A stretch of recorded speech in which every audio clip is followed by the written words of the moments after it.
Кушать.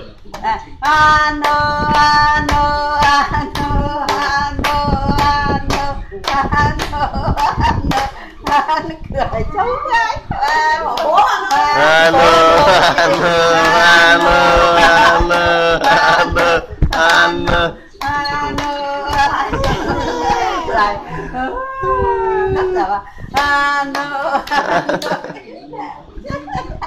cho mình dạo đó bạn gái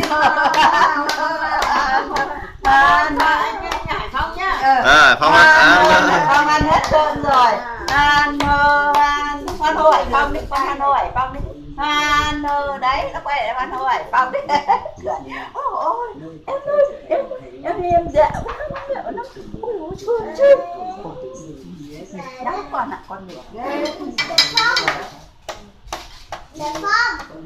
Hoan hô.